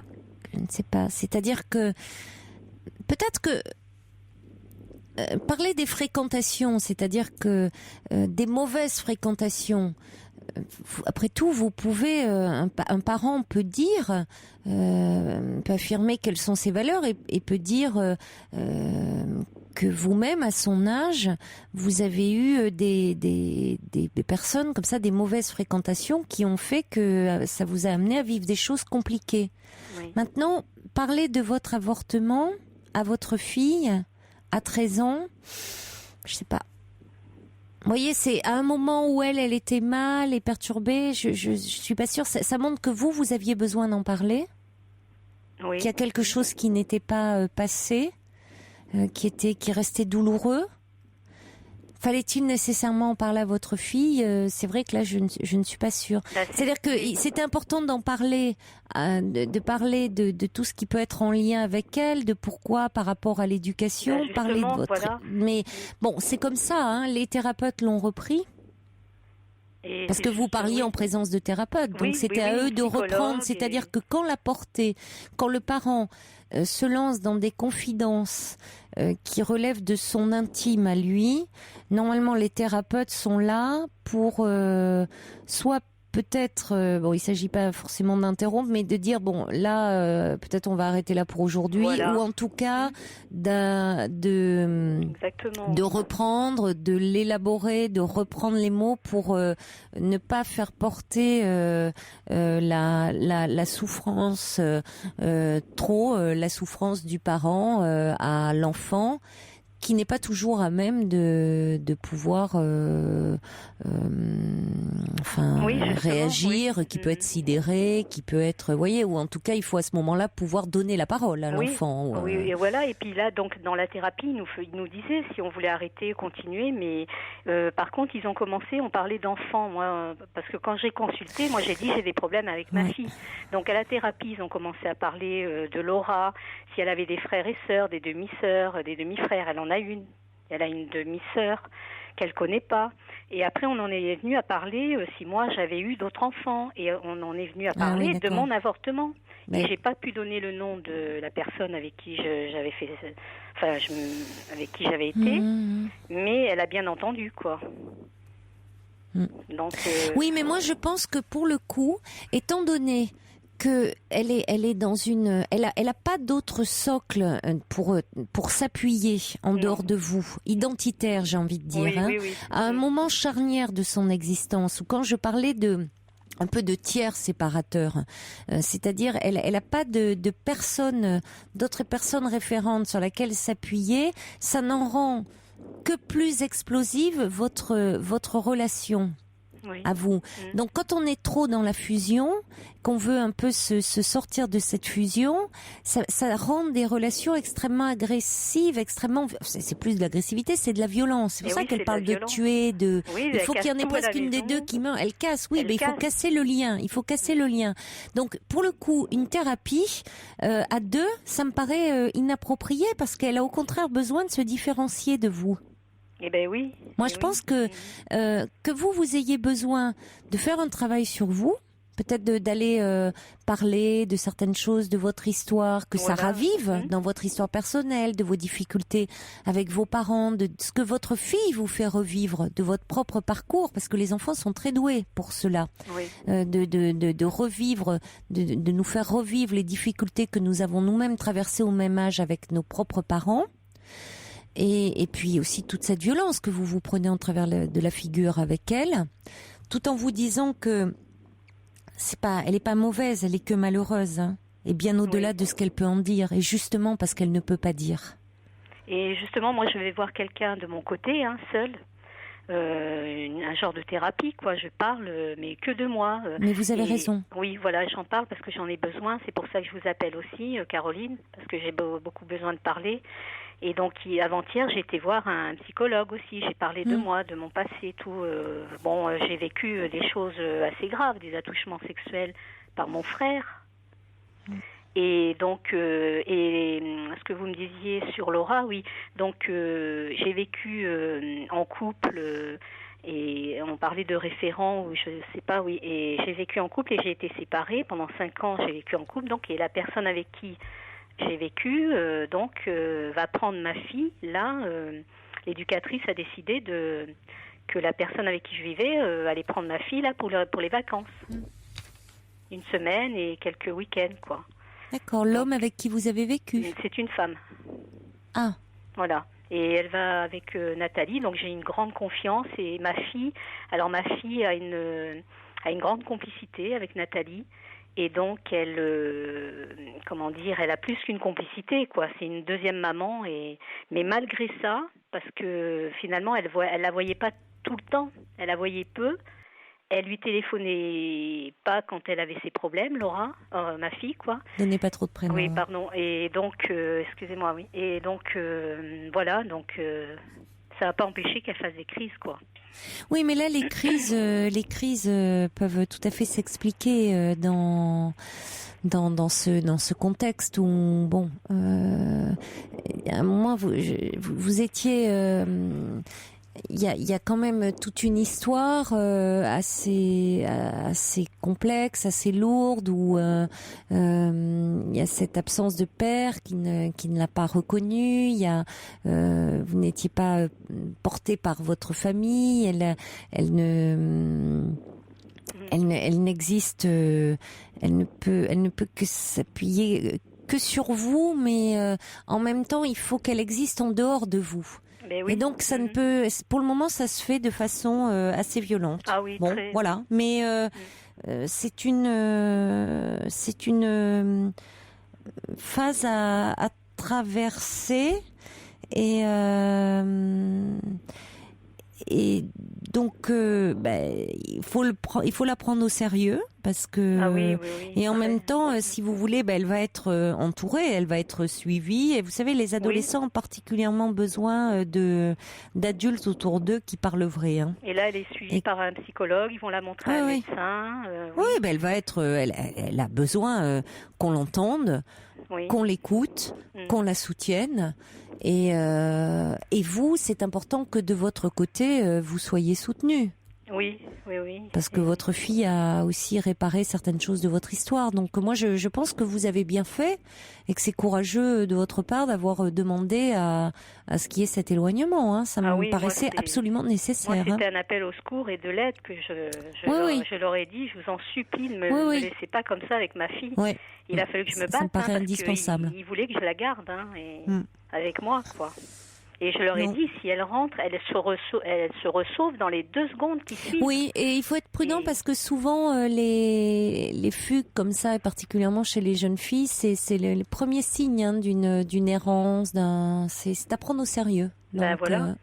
Et donc, alors moi, j'ai ça en tête aussi. Je me dis, aujourd'hui, j'en ai parlé à l'éducatrice de ma fille. Donc, elle est peut-être menacée par le fameux jeune homme avec qui est connu des services de police, et parce qu'elle l'a revu avant de partir de la maison. Oui, mais il y a un juge pour enfants maintenant qui s'occupe de votre fille. Non, il n'y en a pas justement. Pourquoi ? Parce que ça fait pas partie du centre médico-social et du conseil général. Le placement se fait par ce biais-là. Voilà, c'est provisoire, placement provisoire à la demande de la maman, quoi. D'accord. Voilà, donc pour l'instant, il y a... Bon, alors, n'allez pas forcément imaginer qu'elle est menacée, hein. Non, mais vu ses mauvaises fréquentations, vu les mauvaises fréquentations... Vous allez bien voir comment ça se passe dans la famille d'accueil. Là, ça se passe bien. Bon, alors, c'est bon signe. Il va y avoir un suivi, il va y avoir... Voyez, vous allez voir. Hein? Et donc, je lui ai téléphoné et j'ai pris le téléphone, j'ai appelé ma fille, donc j'ai demandé à la famille d'accueil et elle est venue au téléphone et elle me dit, j'ai rien à te dire. Non. Alors, elle n'a pas raccroché. Non. Elle n'a pas raccroché et c'est moi qui lui ai dit, mais tous les enfants parlent à leur maman. Oui. Et elle m'a pas répondu. Oui, après, mais là, vous dites tous les enfants parlent à leur maman, comme si encore c'était une petite fille. Ben oui. Et oui, mais elle est en train elle est dans un travail un peu, elle veut se différencier de vous. Elle est dans, vous voyez ce qu'elle est, elle vous dit même, elle cassait tout chez vous, et vous la renvoyez comme si elle était encore presque un petit bébé. Tous les enfants parlent à leur maman. Attention, vous allez déclencher à nouveau des choses un peu violentes. Oui. Acceptez que pour le moment, elle ne veuille pas vous parler. Oui, ça je le comprends. Puisque vous avez vous-même dit que un temps de séparation était nécessaire. Oui. Et que sa parole se débloque ailleurs. C'est un temps pour que à nouveau vous puissiez créer un lien différent. Oui, voilà. Là, vous étiez trop proche. Il faut qu'elle trouve vraiment la place qui lui revient par rapport à vous. Là, elle ne sait pas quelle est sa place. Oui. Voilà. Et donc, c'est une enfant qui fume. Oui, mais ça, je comprends. Elle ne sait plus. Oui. Elle ne sait pas. Elle ne sait pas, Sophie.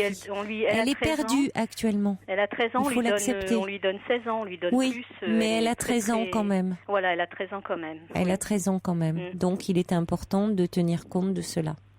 Allez, je vais vous lire quelques réactions qui arrivent pour vous. Il y a Brigitte qui dit bon courage pour ce passage explosif, que votre fille puisse trouver sa place par rapport à vous et dans sa vie. Cathy qui dit question, casser des choses, c'est casser des liens, ça peut. Il y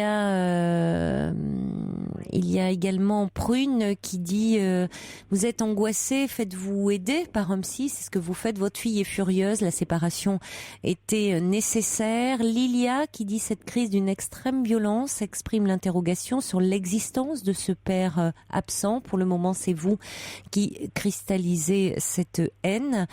Le subversif dit elle doit travailler à part de vous.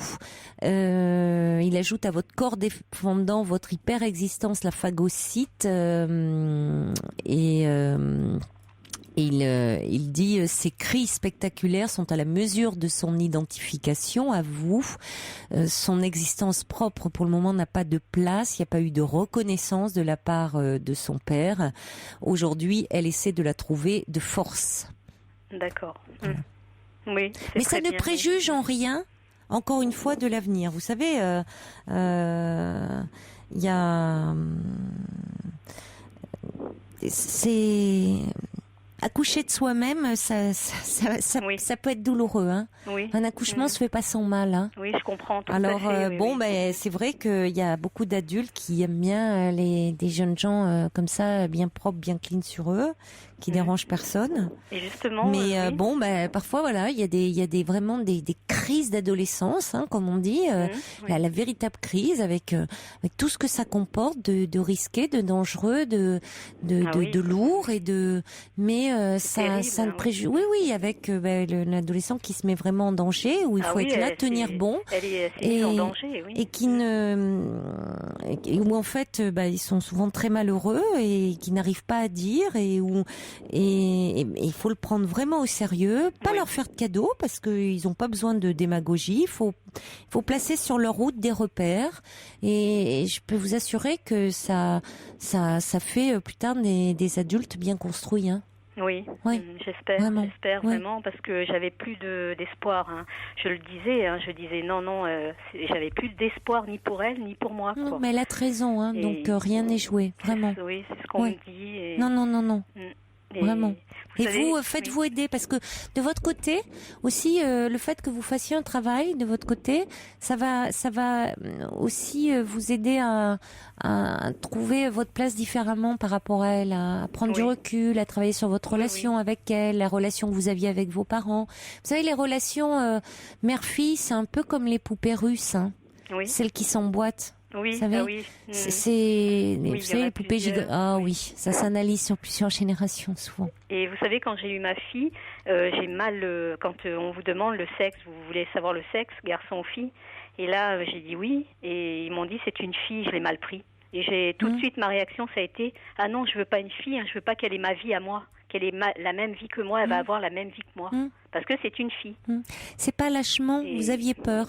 Vous aviez peur justement de cette identification à vous. Vous êtes identifié à cet enfant. Et du coup, votre vie à vous, vous voyez, voyez quand je vous parle de poupées russes, ces poupées qui s'emboîtent. Et aujourd'hui, il y a quelque chose de cet ordre-là, et vous avez peur pour elle, en vous disant oh là là, le scénario se répète à l'identique. Et il y a quelque chose que votre fille sent et qu'elle a dû de votre souffrance, dont il faut qu'elle se détache. Oui. Aussi. Et à un moment, elle doit. C'est pour ça qu'elle vous repousse avec tant de hargne. Hein. Ah oui, carrément. Carrément. Et elle m'a dit si elle était placée, qu'elle voulait plus jamais me revoir, mais jamais de sa vie. Mais il ne faut pas. Il ne faut pas prendre au pied de la lettre tout ce qu'elle est en train de vous dire. Il y a beaucoup de colère et derrière. Beaucoup de elle est malheureuse en ce moment. Oui, je sais. Donc il faut que vous preniez aussi du recul par rapport à ça. C'est ce que j'ai fait. Moi, voilà. Donc c'est bien que vous ayez vous un endroit pour en parler. Oui. Moi, je vais en parler. Reste de mon côté. Que vous vous fassiez aider. Oui. Pour pouvoir rester sa mère, justement. Voilà. Malgré cela. Je vous remercie bon courage. beaucoup. Merci Caroline. Merci beaucoup et merci pour votre émission. Au revoir Sophie. Au revoir Caroline. Merci. Au revoir. Pour parler à Caroline Dublanche, appelez le 39 21 34 centimes les minutes. Allez, des messages qui arrivent pour Sophie. Un message de Brigitte qui dit essayez au maximum de ne pas trop prendre les choses personnellement. Cette violence est dirigée contre la fusion avec vous et non contre vous-même. Et le subversif dit à propos de l'adolescence, l'adolescence semble terrible alors qu'elle est magnifique. C'est un cataclysme diluvien dont il faut goûter tout le sublime de la rive. D'accord avec vous. Souvent, on est très condescendant vis-à-vis des adolescents. Quand on dit notamment qu'ils font une crise en disant oh, c'est encore la crise de l'adolescence, alors que c'est une bon, c'est une période de la vie, il y a une mutation totale, hein, il faut laisser sa peau d'enfant et endosser sa peau d'adulte. Et on est vraiment aussi bien agité de l'intérieur que de l'extérieur. Et je trouve que c'est un moment de la vie où on est particulièrement lucide, où on repère notamment les failles de ses parents. Alors c'est compliqué parce que jusque-là les parents étaient les modèles absolus, et puis tout d'un coup ils tombent de leur piédestal et ça peut être très douloureux, et on se rend compte que le père ou la mère idéal n'existe pas. Donc ça c'est il faut que les parents aussi acceptent de pas rester dans cette position de parents inattaquables, quoi, et accepter aussi qu'on puisse un peu les remettre en cause, parce que c'est là où on peut rentrer dans des conflits vraiment sérieux. Et en même temps, il faut tenir bon face aux crises. Donc, c'est pas simple non plus pour les parents à cette période de la vie. Allez, on va accueillir Lali et changer complètement de sujet. Bonsoir Lali. Bonsoir Caroline. Bonsoir. Vous allez bien? Je vais bien, merci. Oui, et vous? Oui, ça va, merci. Donc, je vous appelle moi ce soir parce que j'ai eu un petit problème. Oui. En fait, j'ai rencontré quelqu'un sur Internet il y a quelque temps. Mm-hmm. Et donc, nous avons eu notre première soirée lundi, qui s'est très très bien passée. Donc, il y a eu un bon feeling entre nous. Cette semaine-là, lundi? Oui, cette semaine, lundi. Oui. Oui. Donc, tout s'est bien passé. Nous avons passé la soirée ensemble. Donc, voilà. Et puis, ce soir, il me demande s'il peut passer à la maison. Oui. Donc, j'ai 2 filles en bas âge. Et donc, j'ai attendu qu'elle soit endormie pour lui dire c'est bon, tu peux passer. Et le problème, c'est que la grande s'est réveillée et nous a surpris. Mmh. Donc, c'est un petit peu problématique parce qu'elle a 10 ans et demi. Elle n'était pas du tout avertie de sa visite. Et donc, voilà, je me trouve un petit peu désappointée par rapport à sa réaction, parce qu'elle a été un petit peu virulente. Mais elle vous a surpris dans quelle situation? Eh ben, nous étions dans la chambre et nous étions en train de faire l'amour. Ah oui, ça c'est beaucoup plus embêtant, ça. Hein, voilà. Oui. Donc elle s'est réveillée et elle est venue dans la chambre et elle nous a surpris. Voilà, oui. Ouais. Donc ça faisait 4 ans que nous étions séparés avec son papa. Oui. Et elle n'avait vu aucun homme à la maison avant. Mm. Donc ça l'a un petit peu perturbée et elle a été assez violente dans sa réaction. Oui, mais parce qu'elle a été agressée. Voilà, ça l'a agressée. C'est-à-dire que vous a-t-elle dit? Elle m'a dit, maman, tu fais n'importe quoi, qu'est-ce qui t'arrive Ah oui, à 10 ans, elle vous a dit ça. Oui, c'était elle est très mature. Elle vous disputait. Oui, c'était elle qui était dans un rôle d'adulte, là. Elle prenait... Elle prenait le rôle de la maman et... oui, là...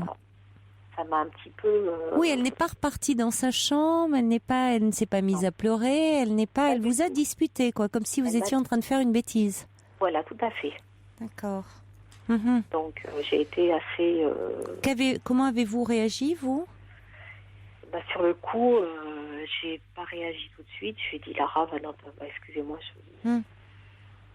va dans ta chambre, maman a le droit de faire sa vie, toi tu accueilles bien des copines à la maison, donc moi j'ai le droit d'accueillir des amis à la maison, mais bon, elle a bien vu qu'il se passait quelque chose de particulier. Elle a vu vraiment, la lumière était allumée, vous étiez dans la pénombre? On était dans la pénombre. Vous étiez dans la pénombre?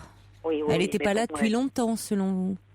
Non, elle n'a pas assisté à grand-chose, mais bon, elle a bien vu qu'il y avait quelqu'un avec moi et qu'il se passait quelque chose. Oui, elle n'avait jamais eu d'homme, depuis la séparation avec son père, elle avait 6 ans et vous n'aviez jamais amené un homme chez vous? Jamais. C'était la première fois. Vous pensez qu'elle a dû être réveillée, parce qu'elle vous a entendu, en fait? Voilà, c'est ça. Oui, c'est ça. Il faudrait toujours avoir c'est ce que dit Brigitte, vive les serrures et les targettes. Hein. Il faudrait toujours. On n'est jamais assez prudent avec les enfants. On n'est jamais assez prudent, donc je ne sais pas trop comment, à son réveil demain matin, je vais appréhender les choses et ça va être un petit peu compliqué, je pense, de lui expliquer que... Oui, il faudra reprendre, il faut reprendre avec elle, il ne faut pas rester sur quelque chose comme ça, dans un non-dit. Hein. Oui. Parce que rester dans un non-dit, ça voudrait dire que vous entérinez le fait que, oui, vous faites n'importe quoi. Voilà, c'est ça, oui. Hein, c'est-à-dire là où elle est dans une inversion des rôles, où elle s'est présentée en petite adulte, qui ça vous lui arrive dit souvent en fait. Elle fait souvent ça. Oui. Oui, qui vous dit bon, pour d'autres, dans un autre contexte, elle se comporte comme ça. Oui. Pour d'autres choses, elle me dit maman, fais attention à toi. L'autre jour, quand je suis sortie, elle m'a dit maman, fais attention à toi, ne fais pas n'importe quoi, fais attention. Elle est très très très inquiète pour moi. Alors là, elle est protectrice, oui. Là, elle est protectrice là. Elle a pu avoir peur aussi, hein, peut-être ce soir.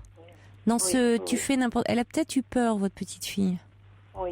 Oui, je pense. Parce que entendre des bruits, peut-être, vous voyez, elle a pu se demander ce qui se passait aussi. Elle n'a pas, vous voyez, c'est la sexualité. Bon, pour un enfant, vous n'aviez pas ramené d'homme chez vous depuis, ça fait 4 ans. Elle était enfant, elle avait 6 ans, donc elle entend des bruits provenant de votre chambre. Elle a pu avoir peur pour vous aussi, hein. Oui, je pense qu'elle s'est inquiétée. Certainement. Oui. Et bon, je me suis demandé si j'allais pas lui en parler avant, mais bon, je me suis dit après tout, c'est ma vie, j'ai pas à lui parler de ma vie sexuelle ni de ma vie privée. Alors, il s'agit pas de lui parler de votre vie sexuelle, en effet. Oui. Hein ? Il s'agit de voir avec elle un petit peu ce qu'il en est, dire bon. Sans qu'elle ressente de l'agressivité de votre part ou qu'elle vous sente fâchée. Oui. D'être venu comme ça, d'avoir débarqué dans sa chambre ou de dire, justement, si vous lui dites, écoute, c'est ma vie ou tu n'avais pas à venir dans ma chambre, parce que sinon elle risque de se braquer, vous ne risquez, vous, de ne pas savoir ce qu'elle a pu voir, entendre. Et c'est quand même important. Pour quand même la suite. Donc dire, un peu préciser les choses, lui dire, je sais pas comment vous l'appelez, dire écoute ma chérie, voilà, hier tu étais debout, comment se fait-il que tu ne dormais pas, tu t'es réveillée, qu'est-ce qui s'est passé? La laisser un peu développer. Oui. Voir un petit peu qu'est-ce que tu t'es réveillée, la voir qu'est-ce qu'elle va dire, elle peut vous dire oui, j'ai entendu du bruit. Dire la laisser un petit peu parler, voir où elle en est, et puis après dire oui, je suis rentrée. Alors un ami, elle n'est pas non plus à 10 ans. Elle sait très bien qu'un ami, vous l'amenez pas forcément dans votre chambre, mais bon. Voilà, c'est ça, oui, elle n'est pas bête, quoi. C'était. Mais vous pouvez dire c'est un peu amoureux. C'est un amoureux. Vous pouvez dire c'était un amoureux. J'étais sortie. Elle savait que vous sortiez. Oui, tout à fait, oui. Hein, voilà. Mais je suis pas sûre forcément que. Dire voilà, c'est un amoureux, mais voilà, j'étais avec un amoureux. Alors là, elle peut dire oui, mais moi je le connais pas. Dire non, non, tu connais pas. Voilà, c'est ça. Ouais. Parce qu'après tout, vous n'avez pas forcément à en dire plus. Il s'agit pas de parler de votre vie sexuelle et autres. Voilà, c'est ça, oui. Alors elle dit pourquoi je le connais pas. Vous pouvez dire parce que c'est pas. Je présenterai un amoureux le jour où je déciderai peut-être de vivre vraiment avec lui. Mais là, c'est pas le cas. Oui, mais bon, elle a du mal à comprendre, quoi, parce que bon, elle, à part son papa, qu'elle voit toujours comme un petit peu mon seul et unique homme de ma vie.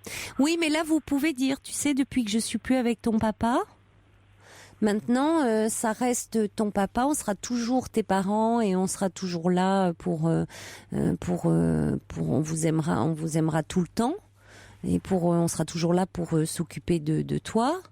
Mais nous, on est maintenant, on est séparés et donc ça veut dire qu'on a le droit. Moi, j'ai le droit d'avoir un amoureux de mon côté. Ton papa, il a le droit d'avoir une amoureuse de son côté. Oui, surtout que c'est le cas pour ton papa. Ton papa, il a une amoureuse, voilà, que tu connais. Vous lui dites son prénom. Et moi, j'ai aussi le droit d'avoir un amoureux. Alors parfois, c'est un amour comme ça. Et puis, un jour, j'espère aussi avoir un amoureux dans ma vie. Qui restera. Voilà. Oui, d'accord. Mais je crois qu'il faut... il faut vraiment lui rappeler... oui, lui en reparler demain. Voilà, que vous avez... il faut resituer les choses en disant que... voilà, c'est... Si vous n'en reparlez pas, ça fait comme presque l'enfant qui aurait été surprise en faute. Or, voilà, il faut recadrer les choses. Vous êtes sa mère. Voilà, je suis sa maman. Donc, vous ne passez pas les choses sous silence. Oui, c'est-à-dire, vous abordez le sujet. Oui. Hein? Voilà. Oui, parce que là, les rôles étaient un petit peu inversés ce soir. Les rôles étaient inversés. Et il ne faut pas rester là-dedans par culpabilité. C'est ce que dit d'ailleurs, j'ai un message du subversif qui dit, vous lui dites que vous l'aimez comme une mère son enfant, et peut-être par négligence, elle vous a vu en femme aimant un homme, peut-être excusez-vous, rappelez-lui aussi que c'est vous la mère. Donc dire, j'aurais peut-être dû faire attention, j'ai pas fermé la porte de ma chambre, j'aurais peut-être dû faire un peu moins de bruit en rentrant. Vous parlez pas, vous faites pas référence à la sexualité haute. Dire, je suis désolée ma chérie, on a peut-être fait un petit peu de bruit en rentrant. Hein? On t'a réveillé hier soir, vous pouvez l'aborder comme ça. Oui. Vous pouvez dire, je suis désolée ma chérie, j'ai fait du bruit en rentrant hier. Voilà. Mais vous abordez le sujet. Oui, il faut pas laisser ça sous silence. Voilà. D'accord. Et comme dit Brigitte, elle est peut-être inquiète, c'est peut-être une attitude liée à votre séparation, elle désire vous protéger. Donc c'est aussi l'occasion de lui rappeler que c'est vous la mère et que c'est à vous de la... Oui, mais c'est l'occasion de lui rappeler que c'est à vous de la protéger. Oui. Et pas à l'inverse, qu'elle le sente bien. Hein, voilà. Oui, parce que donc là, à aborder les choses et ne pas laisser passer des demain tranquillement, hein, sans culpabilité, vous en parlez. Voilà. Et comme ça, chacune est bien à sa place. Vous la mère, elle l'enfant. D'accord ? D'accord. Voilà. Très bien. Bonne nuit alors. Bonne nuit, bonne nuit Lali. Au revoir. Merci à Dan qui nous a communiqué toute une liste concernant l'autisme Asperger, notamment le syndrome d'Asperger et l'autisme de haut niveau de Tony Atwood, A2TW2OD, aux éditions Duno. Voilà, qui offre des clés pratiques pour comprendre ce qu'est l'autisme. Merci à vous Dan. Très belle nuit à vous, faites de jolis rêves.